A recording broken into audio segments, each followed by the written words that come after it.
you. It's been there the whole time. Just keep looking up and open up your eyes. Don't get lost in a crowd. You were made to stand out. The Wonder Creative Podcast. Hi, welcome to the Wonder Creative Podcast. This is the third episode, and this is my husband. Can you say hi? Hello. I am really excited about this episode because Aaron is awesome, and he's so awesome. I married him, and he mostly goes very unseen, but is a very big part of the day-to-day things of Wonder Creative. I wanted to have him on the podcast because I think he has a really unique perspective, and I just think it'll be a really great conversation. This is going to be super conversational, as you guys know. I've said that before, and so we're just going to chat and just introduce you. So tell us about yourself. What do you mean? Tell you about myself. Okay. You gotta be more specific. Okay. It's like the first day of school. You know, I just know. say, tell us 3 things about yourself. What does that even mean? What does that question even mean? I don't know. Who are you? Who is Aaron Tilley? Again, what does that even mean? This is going horribly. I mean, do you know who you are? I do. Okay, then tell us. I'm a dad and I'm a husband. That's the most important parts to what this is, you know. Right. And, all right, that's the episode. Well, glad you all tuned in. She'll see you next week. Oh, God. Okay, but who are you as a person? You have many hobbies. You Sure. are very creative. You have adapted. I mean, you could just tell everyone about me. Intensely. I feel like that could go well. Okay, well, Aaron is, he's incredible. Aaron and I met whenever I was 16. Yeah, right about there. Yeah, which was the worst time of my life. I had just, gone through a lot around that time, but met Aaron. I came into a youth group that you attended as a youth leader, quote unquote, and do you want to hear yourself? no, I don't care. You can share. I don't want that. You don't? Okay. We're gonna be like those middle schoolers who are sharing headphones on the bus. Well, I just know sometimes it's helpful to hear That was the yourself. chair. Sure it was. We met. Well, you were a youth leader, I didn't quote even know unquote. who you were when I first started going to that youth group because I was there and it had just come from the church that I grew up at. So I didn't know hardly anyone, especially not personally at that church. You need to talk more I knew 3 people. Mm-hmm. But outside of those 3 people, when I first started going, I didn't know hardly anybody, and so it was a lot. It was like drinking from a fire hydrant. Yeah. Got settled in with that.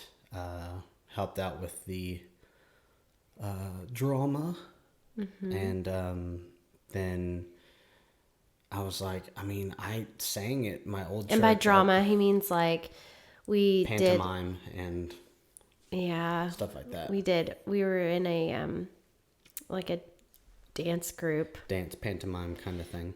Yeah, at our church. So, yeah, very churchy. We just didn't use those dowel rods, I don't know what you're talking about. That's really popular in the Church of God. When I was growing up, we did that for youth, Dowel rods? middle school drama and elementary school drama. We had the tie-dye cross shirts.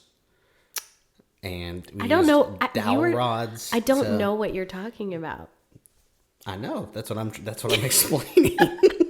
So it started out with that, and then I mentioned to somebody that I sang. I wasn't didn't have I wasn't like somebody who was in choir in middle school and high school. I just grew up in church and sang some, and they said just talk to the guy who does the once a month youth led thing, and I was like, okay, and so I did, and he was like, okay, do you want to learn how to play guitar? And I was like, sure. And he was like, okay, do that, and we'll just start you singing first. And I was like, okay. And so that was my first real introduction. That was like the first time I'd ever met most of the people that were in the band, was the rehearsals that we did and everything. So I got to know you and get to know you from that. And yeah, that's really when I first met you, quote unquote, was during the Gideon rehearsals, which even then it was so many people. There was like 20 or 30 kids. Yeah. I actually forgot that that's where we met. Met, yeah, like introduced started to each other. having interactions. Because otherwise it was just. So how old were you? I was 18 and I probably had just turned 19. That's so crazy. Like, cause the cat is at the Kiki, door. as long as it's not our child. Kiki's like, why is everybody in here and I'm not? Yeah. No, she cannot come in here. She's the star of the podcast. Because there are cords everywhere. She is truly what makes Wonder Creative so special. No. Anyways, yeah, it seems like forever ago. That's so crazy. So I've known you since you were 19. Mm-hmm. All that to say, we've known each other for a long time. Yeah, like 15 years? Really? No way. Yeah. Good Lord. Yeah. So I had a really bad breakup. You were a really good friend. Good friend. That turned into more. And then formed into dating, and we dated on and off, and broke up 4 times, and then we somehow got engaged and got married and had a baby. So that brings us to now. So anything is possible, guys. This is now the second ending for the podcast. So if you want to end it here, you certainly can. So I had a very rough dating period, but then somehow I just knew that something was different that last breakup that we had. And I sought out some wisdom from people in my life that are still in my life. And I was like, I just feel like this is different this time. And I feel like I really do love Aaron, and, because that was really the whole hang up the whole time, was you were kind of holding yourself back. Right. Yeah. I loved, it was clear that I loved you because I couldn't stay away from you. I just wanted to be with you all the time. But it was like there was something that was keeping me. What are you laughing at? The cat. Oh. She just let out a... Babe, you just kicked... Oh my God, I'm ruining everything. I didn't realize the leg was that far underneath. Please don't. Sorry. Look, no hands. This is a train wreck. Okay, now that I know This is a train Now that wreck. I know the tripod's right there, I won't touch it again. I just didn't realize it. Sorry. I just feel like we need to start all over. No, why would we do that? Because... you'd ruin the magic that is just having a conversation. Well, anyways, from a conversation that I'd had with people that were very close to me in my life, I just knew that this was the next step was really pursuing a relationship, a real relationship with Aaron, because we had dated secretly, because I didn't want to be open about it because I didn't know if I wanted it or not. And so, and it had nothing really to do with Aaron. It had to do with all of this going on with me, and receiving the love that he was giving to me, because Aaron was he loved me in the most true, pure way that I feel like I've ever been loved. And that just felt really weird to me. And so I think I just freaked out and just didn't really know what to do, and was just kind of horrible there for a little bit, but I'm glad that it worked out. Yeah. We got married, lived in Tennessee for 2 years.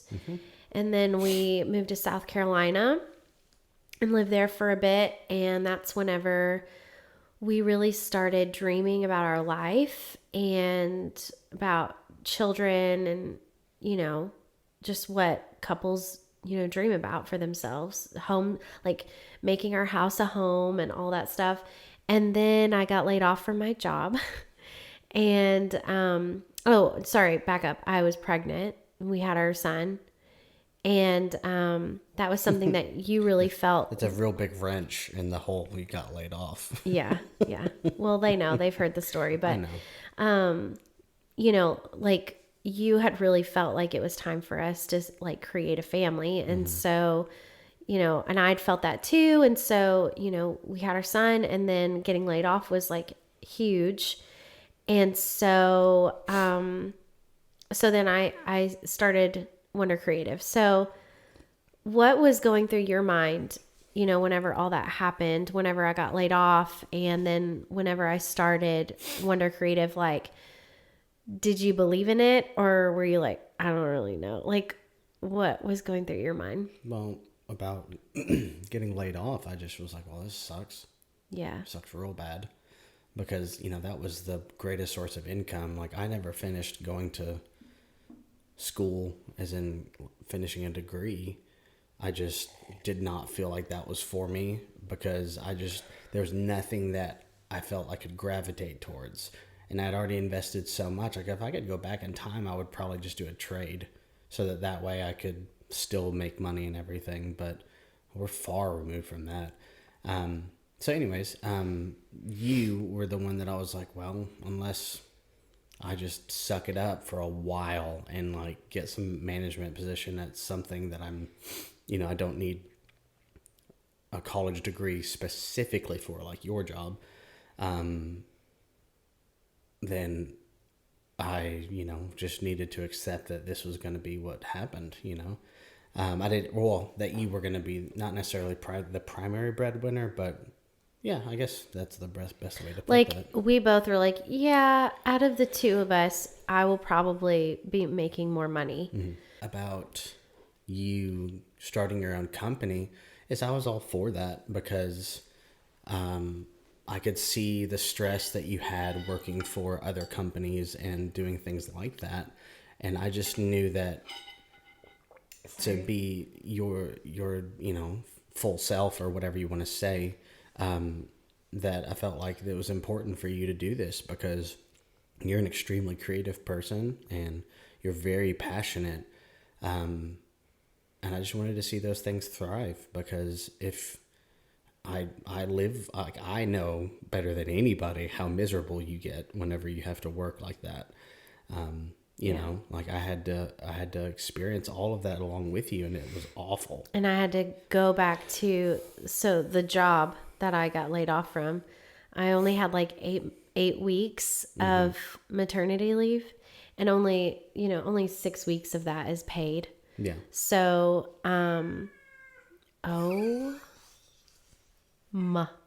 Kiki, you're going to need to take a freaking chill pill. She's so upset that we're in here without her. Yeah. Oh my gosh. It's that meme of the cats. She's like, I just left the door open. Excuse me. Okay. So what was I talking about? Oh, only 6 weeks of that was paid. But after 8 weeks, I had to go back to this job, which I was working at home. So like, that's nice. Like that was super great. It was a benefit. Yeah. But even still, like at the time I was trying to figure out how to be a mom. Like I didn't know what I was doing. I was still healing in more ways than one. Like it was just, anyway. So, and then to go through all of that and then just to get laid off, it was like, I should have just taken more time. Like, yep. I was like, why did I work so hard? If I remember correctly, you had to negotiate how much.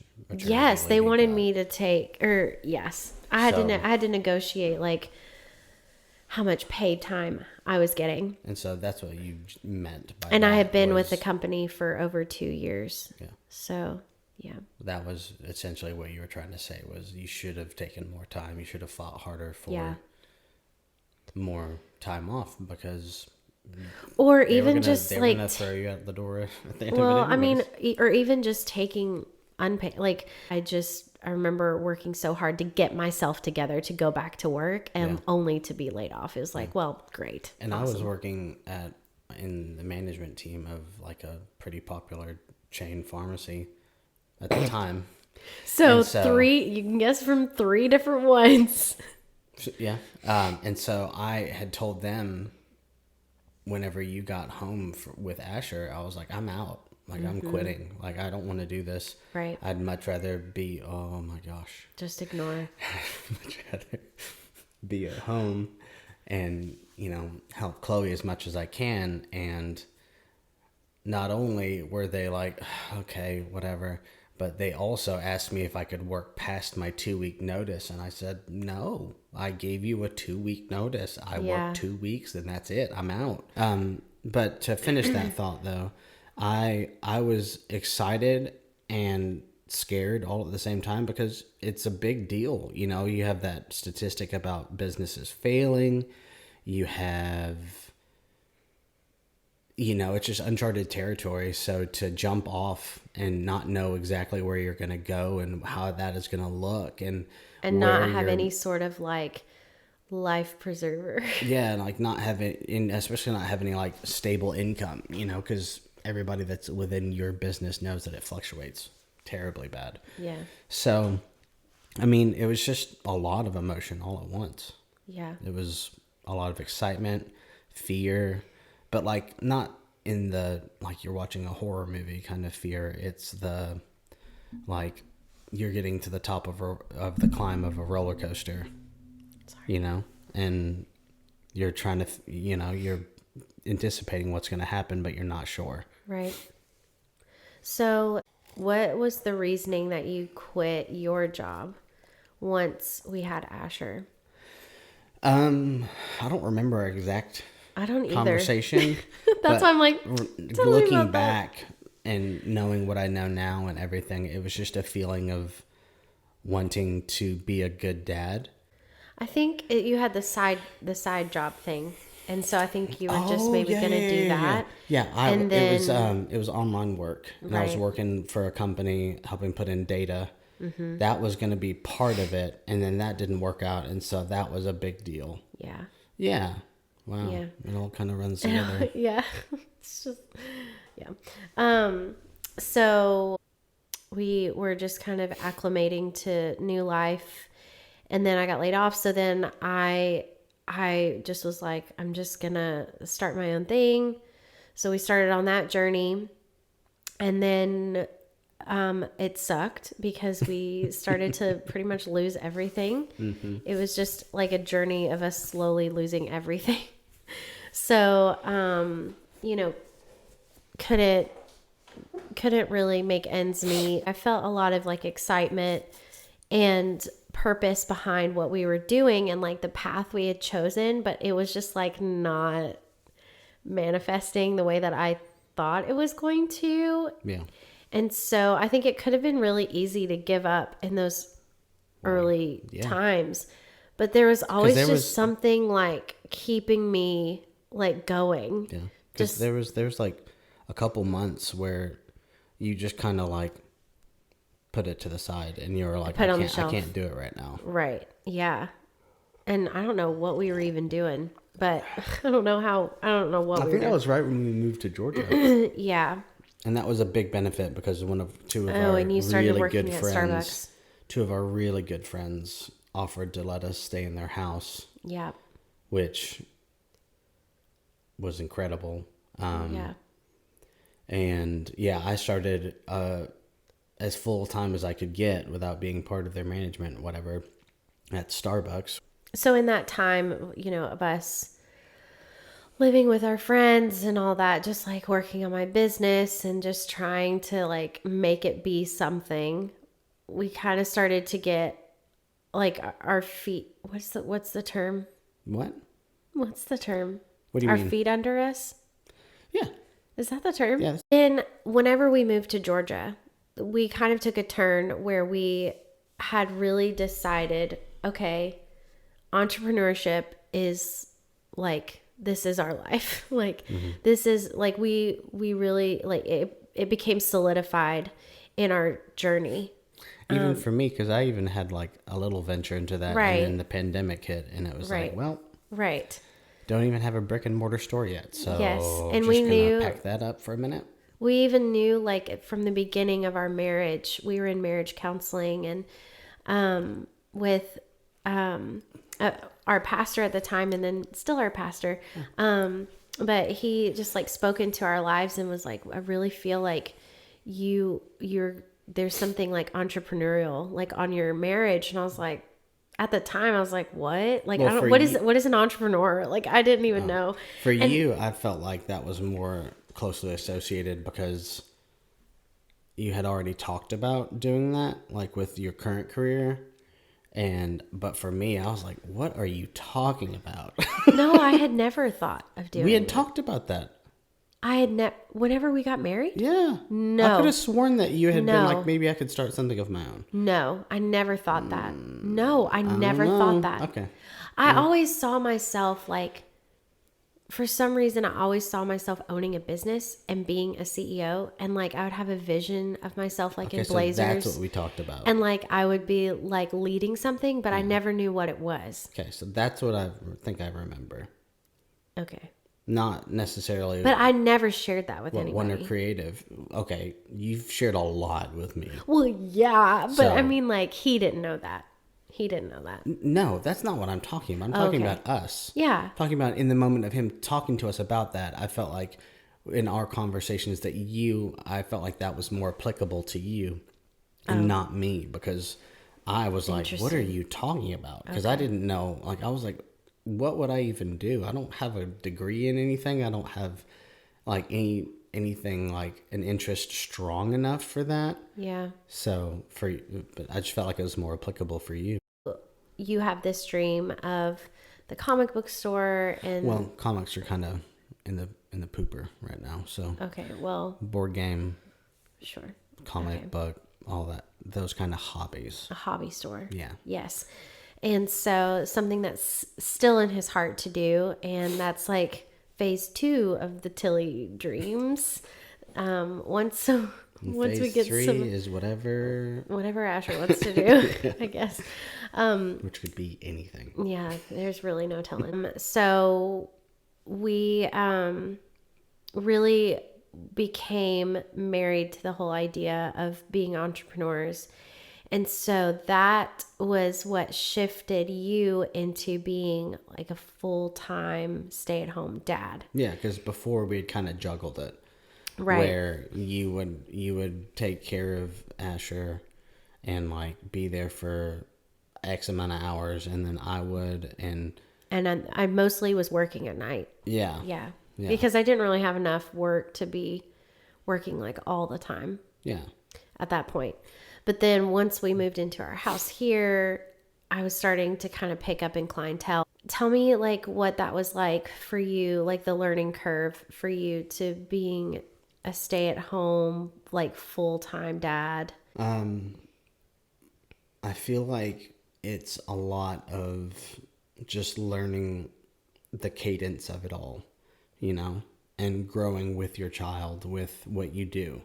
Because when your child's not able to really talk and they aren't super mobile, everything's way easier because you don't really have to do much. Like, they go to bed pretty early, they nap pretty early, they have a pretty decent, easy schedule. It's just making sure they don't Depending die. on your child. Yeah, making sure they don't die.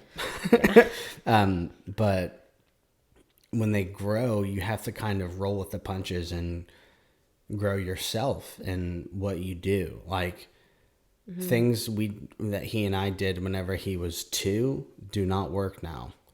We have to do very different things, and there are different priorities. We started doing a little bit of what we call learning time, which is essentially just school. Yeah. But now, because I've realized, he's getting old enough to where now, like, it's very important for him to, I mean, it's always important, but it wasn't quite an emphasis for me.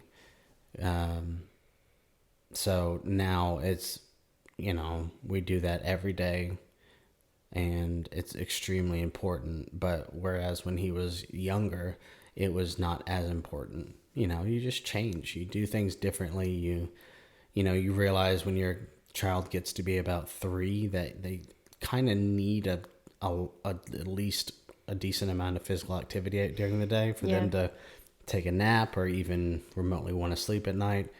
And so that's a curve too. Like, okay, what are we doing today? What are we doing this? What are we doing that? Finding out what they like, rolling with the changes in that. Yeah. Because he's liked different things, liked to do different things. So, well, and whenever, like, Asher was about a year old, and whenever I, like, really started to go into, or a little over a year, whenever I started to go into full-time entrepreneurship and small business owning.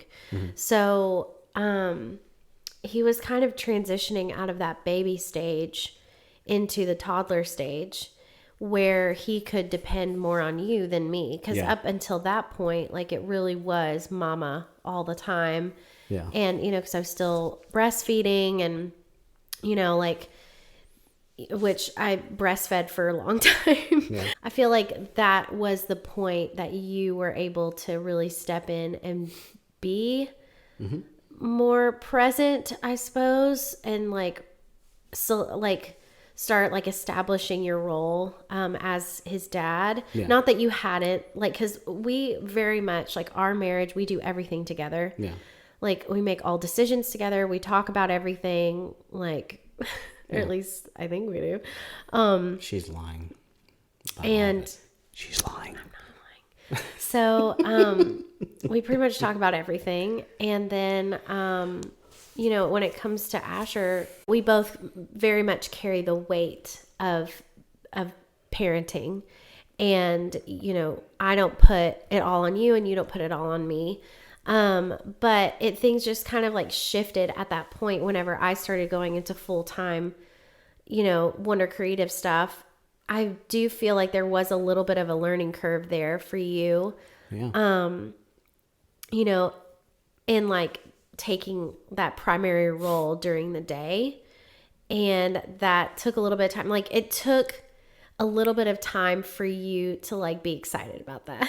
I feel like. I don't think it was necessarily that, but it's a new habit, Whenever you start a new habit, it's never comfortable. Yeah. Whether it's working out or literally anything else. Yeah. It's not always going to be comfortable, and there are going to be good days and there are going to be bad days. Mm-hmm. It's just something that you have to learn. It's something that you have to grow accustomed to. Like I said, you have to learn to grow with it and, try different things. And I've always been open to that because that's always been a big passion of mine is children. If anybody who knows me, I've always loved kids. I've always loved taking care of children. I've always loved and taken pride in the fact that kids love me. And so to a certain age and with a certain length in beard, when it gets to as long as it is now, half the kids are like, I don't know about you, dude. There's something wrong with you, or they absolutely love me. So, but that's just always been a big part of me. That's why I do RFKC and Royal Family Kids Camp. Yeah. And that's why, like, even when I was in high school, I would do youth camp, not out of some sort of like sense of like necessity. I wanted to do that. Yeah. Even when I was like I said, in high school. So you've always felt like very drawn to like children and like the whole fatherhood role. Yeah. This is when I was growing up, the two biggest things in my life that I wanted to do was to be in some sort of armed forces, which I can't because I'm a diabetic. So that dream got squashed when I was like 10. It was a sad day. But then I also wanted to be a good dad, that was, I just remember loving the idea of being a dad. You just have like a natural thing with kids. And I think that that's really awesome. Like we both growing up in the church, it's very much like the women are with the children. Mm-hmm. kind of thing. And, just everything about like our day to day is pretty untraditional. But it like works so well for us. And I feel like we're the happiest we've ever been, you know? And like, that's one of the things whenever we kind of, in the early stages of all of this, before we were really seeing like a lot of fruit, we kind of got a little bit of, pushback from just different people. And, we just had to like really choose to listen to like what we knew we were meant to do and follow our heart. And we knew that there was some things we wanted for Asher and some things that we didn't want for Asher, for our future children. And so we were going to make the sacrifice, to give him what we felt like he needed to have, which was two present parents every single day of his life. And that's what he's had every single day of his life.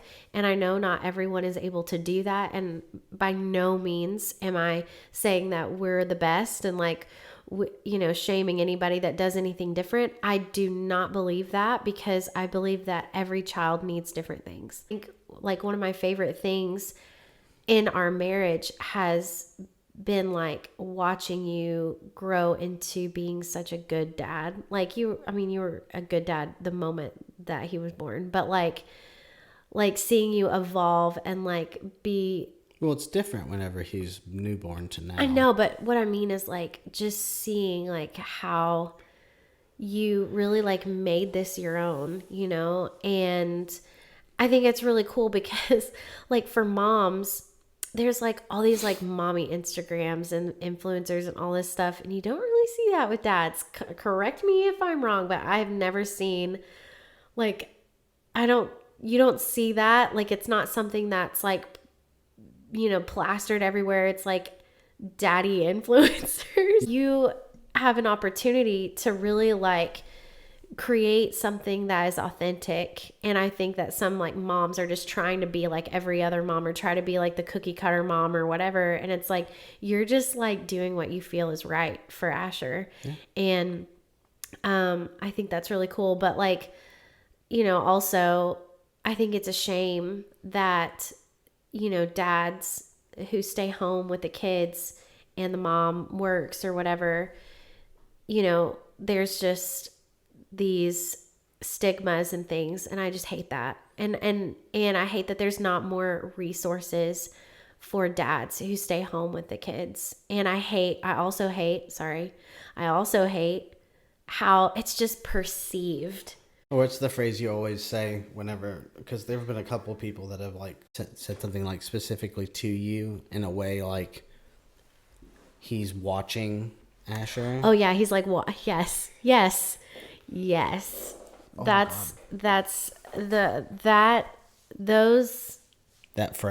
those phrases irritate the mess out of me. It's like, oh, he's watching Asher while you're working. I'm like, no, he's not. He's parenting.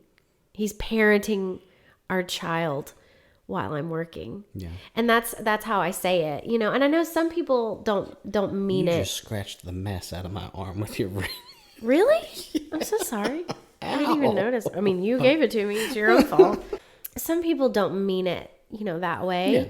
But also, like, just for anyone, like, educate yourself. Like, sure. Don't say stuff like that, because it's so demeaning to what any parent does when they stay home with a child. It's the most creative, insanely demanding, joyous job that there is. So I think one of the biggest things was just feeling like I just remember feeling really awkward, kind of like owning how we do life. And I just wanted people to accept it and to kind of like cheer us on. And thank goodness, like we do have like such a solid like community around us that has like been such big cheerleaders and provided resources and love and support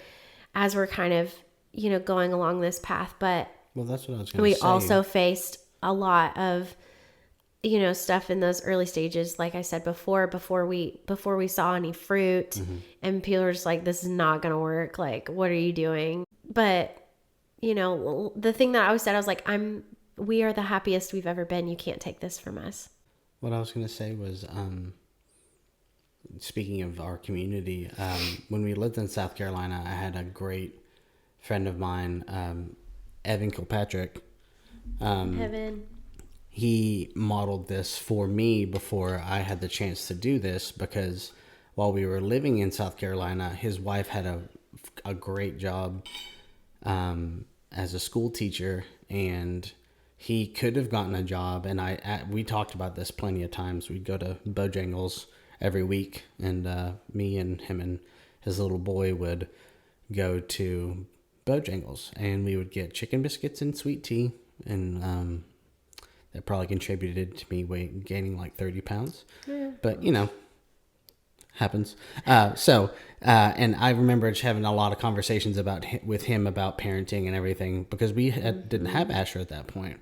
Right. And he really, really like broke that idea in my head about like, well, what are we supposed to do? You know, how do you do this? Like, and his whole thought process is, I could get somebody to watch my son during the day, and I could get a job, but at the end of the day, it would essentially break even with cost versus what I'm bringing in. So why would I do that when I could have the personal experience of raising my own child? And that really opened my eyes to really solidify this as the only option for me whenever it came to how we were going to parent. But we would essentially have one primary, you know, financial person, and then the other person would stay home with Asher because, or our children, whatever. In the future, if you're listening to this 10 years from now, you know, whatever. Maybe we have 10 children.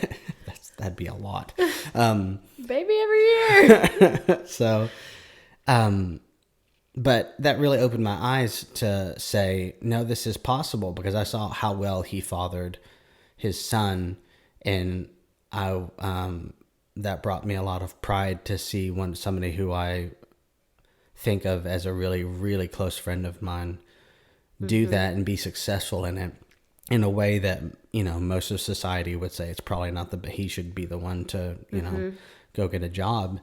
But, you know, it's just one of those things that it works for some people, and it doesn't work for others. Everybody's, like we've already said, everybody's different. So, but it was a big deal for you to have Evan to model that for you in some way, so you knew like it was even possible. Because I knew that it was possible, but it hadn't, you know, quite been solidified. Like the concrete hadn't been poured and dried and out. We also didn't have we did not have any sort of example for this. Yeah. Like we were just having to kind of do it and just like do what felt right. And so, you know, like I said, like there's not a lot of resources out there, you know, for a family that's set up this way. And maybe there are, and we just like I haven't really even looked, because I don't really care. Like I couldn't care any less if there are like Instagram profiles, like you said, of that kind of stuff. I know it's important for you. I was more so saying that as an example of like culturally. Yeah. Yes.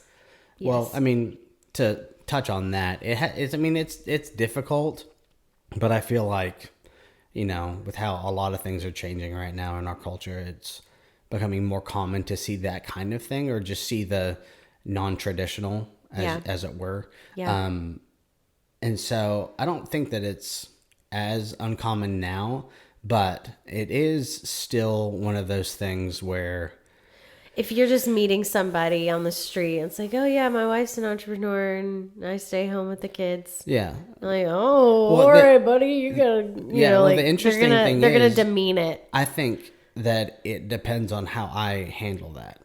And for me, I always go about that by saying, and I get to spend all day with my son. I take ownership of it. I don't allow them to kind of push their own thoughts and opinions on it. I get out in front of that by saying, this is the greatest thing that I could have ever done. Like, I love doing I this. raise my children. Because, you know, like you said, a lot of people would probably, or a lot of like fathers would be like, oh, you know, you can't wait for her to get off work. And, you know, I mean, there are days that it feels that way, but it's not that way. And I choose to not see it that way if it ever feels that way. You know, like there aren't many days that I allow myself to go down that thought process of being like, I can't wait for Chloe to get off work. Yeah. You know, I need a break, that kind of thing, because it's not really about that, because like you've said before, we kind of do this all together. Yeah. So even if, you know, whenever you get off work, I'm not like, you're not allowed to talk to me. Mm-hmm. You're not allowed to do this or do that. I need my alone time. Like, you are very respectful of that. And you do allow me to have time where you take Asher and, you know, like I've heard you a lot say, you know, well, Daddy's having some alone time. It's okay. Yeah. You know, that kind of stuff. Yeah. Taking a break. Yeah, taking a break. But it's not like, that's not really like, I don't expect that, and it's never a burden. But, you know, we do it together. Yeah. We do everything together. So yeah, it's just, it's not a sectioned like clock in, clock out kind of system. It's very collaborative. So is there anything you'd want to say to other dads out there that are in a similar spot and maybe don't feel supported? I would say, you know, like, you can do this, first off. Second off, it's very important to have a good support system with your spouse. Being able to rely on them to help you whenever you need help, or, you know, you just need to communicate all the time. And have lots of grace. Yes, lots of grace. Communicate all the time. Good communications, bad communications, hard communications, easy communications. You need to communicate. All the communications. Do them all.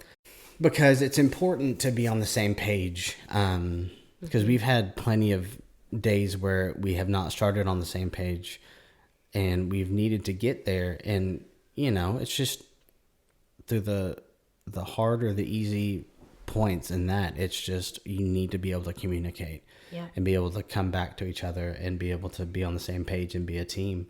And take like the Bruce Lee quote pretty much to heart, and be like water with your child when it comes to what you do during the day. Because there are plenty of days where I've had like preconceived ideas about what we want to do or what we're going to do that day. And it just does not work out that way. And it's not a bad thing, because he needs certain things every day. And most days he's totally fine to just be with me and do things. Like, if I'm like, hey bud, we need to go to the store today. He's like, okay, Daddy. And we get dressed, we get his water bottle, we get in the car, and we go to the store. But some days he just does not want to do that. And that's fine. Like, you know your child. You know your child if you spend enough time with them. Obviously, there are some people who don't know their children. I feel bad for you, but it's, you know, whenever it's like a genuine, like, okay, today we're not doing that. Today we're going to spend some one-on-one time. We're going to do other things. We're going to stay home. We're going to, you know, those kind of things. Know that it's okay to be wrong. Know that it's okay to make mistakes. And just like communicating with Chloe, it's been extremely important for me to communicate with Asher, especially when I have hard moments. Like, if I get very frustrated about something and I need to take a minute and I need to talk to him about it and explain, you know, why Daddy was frustrated and all of those things, like, that's important for him too, because him knowing that we have those feelings too is very important. And him knowing that we need to process them as well helps him. Yes, we're a very big feelings house. Yeah. Yes. Which, if nobody knows, the golden rule for our house is one of the best shows that he's allowed to watch is Daniel Tiger, because that show has the best examples of emotions and how to deal with them. Yep. They have songs, so There's songs for everything. Yeah. Asher sings everything. Yeah. Being able to be honest with your child and not lie to them, because they can tell. Like, they can tell if how you're emoting, even if you're trying to repress that emotion. They can tell. And so it's very beneficial to be honest and to tell them how you're feeling and to talk with them about it and all of those things. So, do you ever not feel seen? Yeah. A little bit. Like, I can't put a finger on like specific moments, but that creeps in sometimes. So, have you ever felt intimidated by me or by my job as an entrepreneur, or like all the dreams and the podcast and all the things? Like, does that ever intimidate you or make you feel angry or any of that? No. Only because we've talked about it a lot. That line of communication is good. Right. We're on the same page about things. Like, I know that you believe in the dreams I have as much as I believe in yours, and vice versa. We believe in each other. And that's very important, especially in the entrepreneurial space. We with both spouses. cheer each other on. Yeah. And so I mean, there could be space to feel that way. That I could get upset, and feel threatened and all of those things, but we support each other, and I know who I am and you know who you are. Right. And that's a huge part of it. Yeah. If we didn't have that identification within ourselves, there'd be way more space for things to get in through the cracks of our hearts and everything. But right. And there are moments where you have weak points, and we've had plenty of those where we've talked to each other and we've cried with each other and everything like that, but that's not the norm. No. And we also know that like this, while yes, like this and entrepreneurship and all that, like it is something that we feel is long term. We also know that like things won't look exactly like this forever. Yeah. It's about embracing where we're at. Yeah. Like I know that Jordan Peterson has a conversation where he's talking about how you only have a little child for the first 4 years of their life. Mm-hmm. And once they've gotten older than that, it's done. Yeah. Like it's over. And that hit me really hard whenever I first heard it, because you don't really think about that in your day to day. Sometimes you just get lost in waking up and doing what you do. Yeah. And then it's the next day. And it's easy to lose focus sometimes of the importance of those days that you have where your child's looking to you for everything. And they're looking to you to mold you and to mold them. Wow. In a way, they mold you too. Looking to you to shape who they are. Yeah. They're looking at you and seeing how you do things and all of that. And so that's been one of my biggest things is remembering that quote whenever I go through my day to day, because it's easy. Like I said, it's easy to sometimes just get lost in it, and just as much as you would get lost in a job. And that's a weird thing to say, but it's the same. It's not the same thing, because a job is very different. It isn't involved with your child. Yeah. But the routine, it's easy to get lost in the routine. That's a better way to word that. Right. The routine is where you kind of can lose the importance of the moment. Yeah. And I just want to say, like, it's not like, I mean, I feel like maybe everyone has grasped this, but it's not always been easy for us, to do this. There have been times where it's like, okay, like, where we both have had to be like telling each other, this is your role. This is what we agreed on. Like, what are you doing? Like, feeling unhappy. Like, I mean, just honestly, like there have been moments where we both have been so unhappy. But we just kept going and like didn't do it alone and just had like other people in our life to surround us in those like really hard times and like kind of like help us to gain a better perspective so that we could keep going and kind of course correct a little bit. And it's like I said before, we've always been able to have an open line of communication. Yeah, like we can talk really openly and honestly with one another. And I'm so thankful because apparently not everybody is like that. Yeah. Something that I did want to say was, and this is like a left field kind of moment, but it's fine, I guess. Right? Sure. It's my podcast. I can do whatever I want. I did want to say that for me, this is probably one of my favorite things that I'll ever be able to do is to be a father. Because some people know this, but growing up, I didn't have a father in my house. And that's been a big part of me, like, it's under the surface because most people that look at me probably wouldn't assume that. Because, both of us should be a percentage. Or statistic. That's what I meant, a statistic.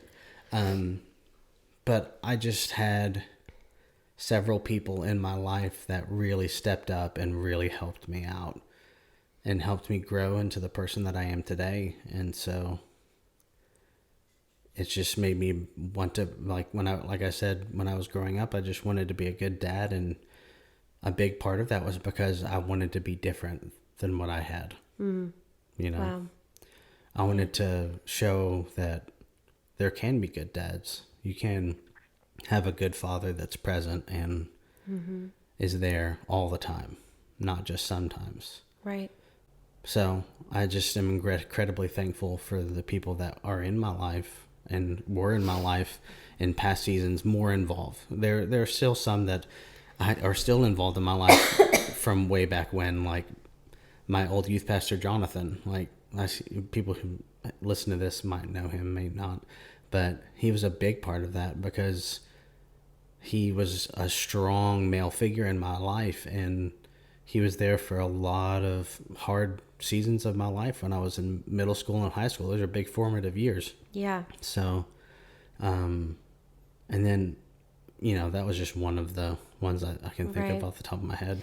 But really, like, being a dad, it's like, it goes really deep for you, like in your heart. It's not just something that you're just doing because I'm doing what I'm doing, so you have to do that. It's like, this is like really meaningful work and play for you. Yeah, this is one of the things that truly makes me come alive. Yeah, and so if someone's just like saying you're watching the children while I'm working, it's like, that's such a diss to what you do and to your heart. Like, they just don't know. That might be accurate. Don't know. Yeah, that might be accurate for some dads, but it's not accurate for all of them. Right, yeah. And a lot of the men that we have in our community, it is not accurate for them. Right. I can't think of a single dad in our community that is like that.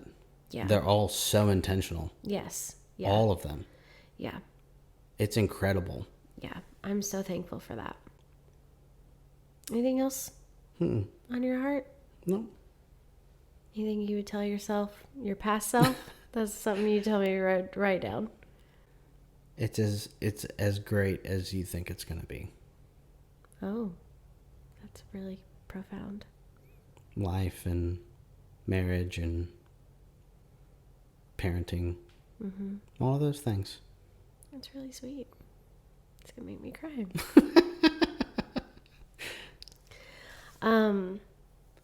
Yeah, I mean, just to kind of wrap it up, it's been a little scattered. Number one, because I don't feel great. It's a conversational podcast. It is conversational.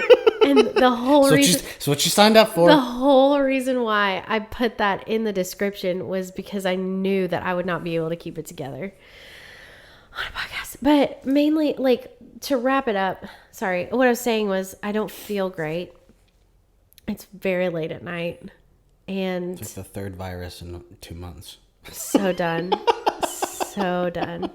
Like, the whole reason I wanted to do a podcast with Aaron is because no one really sees what he does, but he's incredible. And also, like, not only are you parenting our child while I'm working and doing things, but you also are like the number one sounding board of everything that I do with Wonder Creative. Like, I'll be like, look at the reel I just made. And he's like, ugh.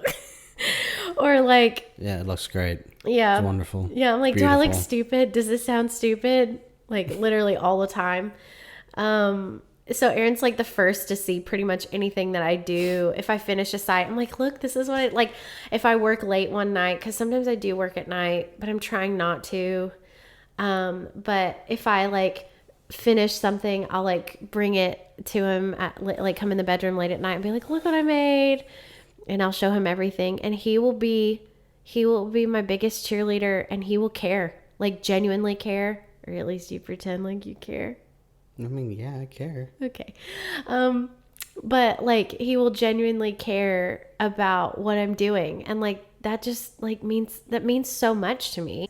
I mean, if we both weren't fully on board, this could not be happening. Yeah. Like, this would not be going. Like if you were resentful or not sure or just doubtful about anything, like it's a family business. I view this as a family business. It is us together. And so, anyway, but if we both were not on board, it would not work. It would not work at all. But I just wanted to honor you and all that you do and are to me, to our son, and to Wonder Creative, and to everyone around you. And I guess that's all. I guess that's the end of the podcast. So thanks for taking the time to do this. And thanks everybody for listening. No memes this time, huh? This was no. Well, do you have any memes? I don't know. Do you? I can check. Hold on. We gotta find. Where's our favorite?